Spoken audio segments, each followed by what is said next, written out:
राम राम जी। आत्म मंथन में आपका स्वागत है। मूलांक 7 वालों के बारे में प्रेडिक्शन कर लेते हैं। अब आपके लिए स्प्रेड क्या कहता है? देखो, अच्छा कहता है तो आगे बढ़ जाना, नेगेटिव कहता है तो मैं हूं ना, आपको मोटिवेट कर रही हूँ, आपको समझा रही हूँ, आपको बता रही हूँ किस तरह से आपने आगे बढ़ना है। ठीक है, अब आपने देखो करना क्या है, उपाय बताती हूँ, वो कर लेना। मित्र शत्रुओं कैसे हैंडल करना है वो समझ लेना। गुरु मंत्र बताती हूँ, तो गुरु मंत्र को अच्छी तरह से आपने अंडरस्टैंड कर लेना, और इस वीक में आपके लिए मेन निचोड़ क्या है बात का वो आपने समझ लेना। ठीक है, अब आपने करना क्या है, देखो आपने हर चीज को जो है समझते हुए, अगर आपका कोई प्रश्न है, आपने सब्सक्राइब कर रखा है, कमेंट करते हो, लाइक करते हो, आप अपना प्रश्न कोई भी भेज सकते हो, आपके प्रश्न का उत्तर मैं आपको दूंगी, लेकिन वो प्रश्न इस तरह से होना चाहिए, आप अपना मूलांक लिखो। मूलांक लिखने के बाद आप बताओ कि आपका प्रश्न क्या है, वो पॉजिटिव वे में, ये नहीं होगा या नहीं होगा ऐसा बिल्कुल भी आपने प्रश्न जो है वो नहीं भेजना। ठीक है, अब हम क्या कर लेते हैं, जल्दी से प्रिडिक्शन कर लेते हैं, ताकि मूलांक 7 वालों को भी मालूम पड़ जाए क्या करना है। देखो मंडे वाले दिन जो है ना, आपको सारा दिन कंधों में दर्द, सर में दर्द, या इस तरह से लगेगा काम का बहुत ज़्यादा बोझ है, मैं सबके लिए इतना कर रही हूँ या इतना करा है मैंने, मैं थक गई हूँ या थक गया हूँ। ठीक है, यहाँ पर क्या करना है, देखो आप कुछ बना रहे हो, सपोज करो आप एक मदर हो। ठीक है, अपने बच्चे के लिए आप बना रहे हो, पोहा बना रहे हो। ठीक है, तो आपने पोहा बनाया तो उसमें कुछ डिफरेंट एक चीज़ डाल दो जो आपके बच्चे को और पसंद आए, खाने में उसको और मज़ा आए, तो कुछ और डिफरेंट चीज़ उसके अंदर डाल दो तो वो बहुत खुश होगा। ठीक है, अब यहाँ पे बात कर लेते हैं ट्यूसडे की। ट्यूसडे वाले दिन मुझे ऐसा लगता है आप कहीं जाते हुए दिखाई देते हो, कुछ पहले के लोग हैं उनसे भी आपको मिलना है। देखो लड़ाई झगड़ा नहीं करना, लेकिन हाँ ट्रैवल बन रही है। ठीक है, और आप किसी से लड़ने झगड़ने को भी तैयार हो जाओगे, तो लड़ाई झगड़ा बिल्कुल नहीं करना। हनुमान चालीसा का पाठ करना, और उसके बाद अपनी गाड़ी में या अपनी कन्वेंस के अंदर आपने बैठना है, चाहे आपके पास बाइक है, स्कूटी है या कार है, वॉट एवर। ठीक है, तब आपने जो है ट्रैवल करना है, इस चीज़ को आपने अंडरस्टैंड कर लेना है। उसके बाद कुछ भी आप जो है अपने पितरों के नाम के ऊपर कल जो है आप किसी को भी खिला सकते हो, किसी ज़रूरतमंद को कुछ खिला दो। ऑफिस जा रहे हो, टाइम नहीं है आपके पास, जल्दबाजी में हो, तो राह चलते हुए आप हनुमान चालीसा का पाठ कर लो जाते हुए। ठीक है, आप कोई भी कन्वेंस यूज़ कर रहे हो, लेकिन आपने जब जाना है कहीं तो आपने ज़रूर ये पाठ आपने करना ही करना है। ठीक है, और उसके बाद क्या है, अपने अंदर जो है आपको समझना है, चीज़ों को अंडरस्टैंड करना है, और उसके बाद आगे बढ़ना है। थोड़ी देर ध्यान लगाओगे तो भी आपके लिए रिजल्ट्स बहुत अच्छे आएंगे। अब हम बात कर लेते हैं वेडनेसडे की। वेडनेसडे वाले दिन मुझे ऐसा लगता है यहाँ पे अपनी अंतरात्मा से पूछना, क्योंकि यहाँ आपको लग रहा है कि स्ट्रगल मेरी खत्म ही नहीं हो रही, लेकिन अंतरात्मा अंदर से जवाब देगी कि स्ट्रगल तो खत्म ही होने वाली है।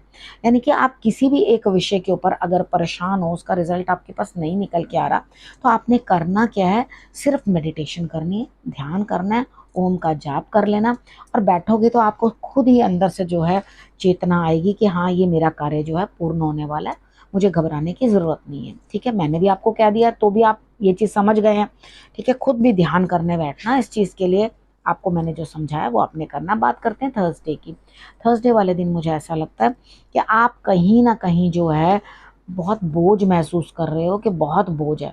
अरे प्लीज, आप यहाँ पे मेरे को चिल करते हुए दिखाई दे रहे हो, खुशियाँ कोई पारिवारिक खुशियाँ कंप्लीट होती हुई, कोई सेलिब्रेशन करते हुए दिखाई दे रहे हो मुझे, तो मुझे ऐसा लगता है कुछ बेटर करो, कुछ अच्छा करो। ठीक है, यहाँ पर आप जब अच्छा करते हो तो आपके लिए रिजल्ट्स जो है वो बेटर ही आएंगे। ठीक है, फैमिली के साथ अच्छा टाइम स्पेंड करो, खाओ पियो मौज करो। ठीक है, जिंदगी के बोझ तो कभी खत्म ही नहीं होते, वो कहते हैं ना, जब तक रहेगी जिंदगी फुर्सत ना होगी काम से, कुछ समय ऐसा निकालो बंदे प्रीति करो श्री राम से।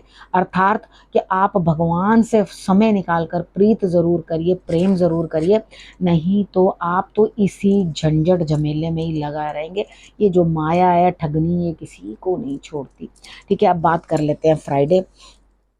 फ्राइडे वाले दिन मुझे लगता है कि आपको मालूम नहीं है कि आपको रिजल्ट क्या मिलने वाला, लेकिन आपकी तरफ से जो है मेहनत पूरी डल रही है। फिक्र मत करो, रिजल्ट ऑटोमेटिकली आएगा। आज के दिन नहीं मिला आपको, कुछ पता नहीं चल रहा कि मेरे को किस मार्ग में, मैं कहाँ हाथ बढ़ाऊं आगे, इधर के इधर, मैं किधर हाथ बढ़ाऊं जिसके कारण मुझे बाद में जो है रिजल्ट प्राप्त हो। तो यहाँ आपको घबराने की कोई जरूरत नहीं है, आप कहीं पर भी हाथ मत बढ़ाओ, शांति से बैठो तो आपके लिए रिजल्ट्स बेटर रहेंगे। बात कर लेते हैं सैटरडे की। सैटरडे वाले दिन मुझे ऐसा लग रहा है यहाँ पे आप पे अपने आप पे भरोसा कर रहे हो, ईश्वर पे भरोसा कर रहे हो, तो ये बहुत अच्छी बात है, ठीक है। और उसके बाद जो सीनियर है, जो भी आपके लिए बड़े हैं, आपके बॉसेस हैं, आपके माता पिता हैं, या जो भी आपको अपने कार्यों में जो है मदद करते हैं, उनको आपने उनके ऊपर विश्वास बना के रखना है, ईश्वर पे विश्वास बना के रखना है। अगर आपने ईश्वर पे विश्वास नहीं बनाया तो यहाँ पर ऐसा ही होगा कि आप जिस तरह अपने माता पिता के ऊपर ट्रस्ट नहीं कर रहे, तो आपने ट्रस्ट करना है, आपने भरोसा करना है और अपने काम में आगे बढ़ना है, तो आपको डेफिनेटली रिजल्ट्स जो हैं पॉजिटिव ही मिलेंगे। अब संडे वाले दिन की बात है, जीवन साथी के साथ बैठे हो, लव करते हो, जिससे प्रेम संबंध में हो, उसके साथ बैठे हो, तो इमोशनल बातें, समझदारी भरी बातें, शादी की बातें आगे बढ़ाते हुए दिखाई दोगे। यानी कि अगर प्रेम कहीं है और ये सोच रहे हो कि मैं अपने रिलेशनशिप को शादी में कन्वर्ट करूं, तो यहाँ बातचीत आगे बढ़ती हुई दिखाई देती है। मुझे लगता है कि आप जो भी बातचीत है आपकी प्रोग्रेस लेगी, शादी की तरफ बढ़ेगी आपकी बात, तो जरूर इस दिन का लाभ उठाओ और अपने लिए जो है भाग्य का जो आपके लिए फायदा आ रहा है उसको उठाने की कोशिश करो, ठीक है। अब आपने करना क्या है, देखो, जब भी आप इस चीज को बैठ के समझो कि भाई हाँ मुझे अपने लिए आगे बात करनी है, चीजों को एनालाइज कर लेना। बाकी मुझे तो अब रफ्तार आगे बढ़ती दिखाई देती है संडे वाले दिन, कि आप आगे बढ़ रहे हो और आपके कार्य जो है वो पूर्ण होते हुए दिखाई दे रहे हैं। आपके जीवन के अंदर जो उचित बदलावों की जरूरत है आपके लिए वो आ रहे हैं, ठीक है। तो घबराने की कोई जरूरत नहीं। अब बात कर लेते हैं गुरु मंत्र की।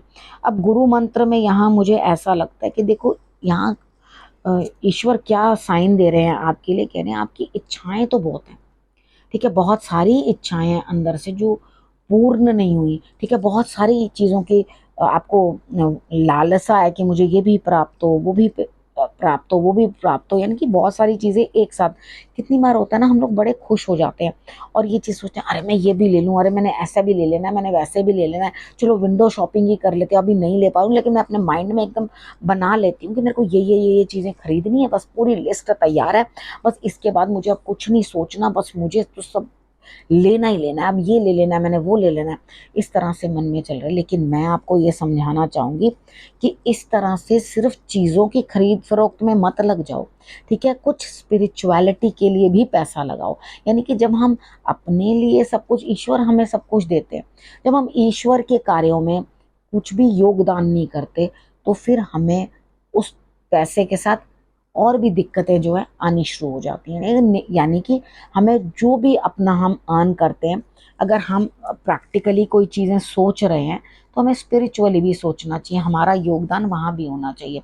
आप किसी धर्म कार्य में, जानवरों की मदद के लिए, गौशाला की मदद के लिए, मतलब किसी भी प्रकार से मानवता की सेवा के लिए, चाहे धर्म की सेवा में दे दो, मानवता की सेवा जो अपने हाथ से कर सको वो सबसे बेहतर, ठीक है। अब आप डॉग्स को खाना खिला दो, गौशाला में जाके खाना खिला दो। आप जो लोग इतना अफोर्ड नहीं कर सकते बच्चे, उनको एजुकेशन के लिए कुछ दे दो। आप जो लेडी कोई अफोर्ड नहीं कर सकती तो वहाँ पे दे दो। तो वॉट एवर जो आपको अच्छा लगे आप उस तरह से कर सकते हो, ठीक है। यानी कि आपको सोचना है कि प्रैक्टिकल भी उतना ही होना चाहिए जिसके साथ हमारे इमोशंस भी जो है साथ साथ काम करें, ठीक है। अब आपको समझ में आ गई आपको क्या करना है। अब आपने करना कि आपने रखना अपना और अपनों का बहुत अच्छे से ध्यान, और अगले हफ्ते मेरे आने का करना इंतज़ार। तब तक के लिए नमस्कार।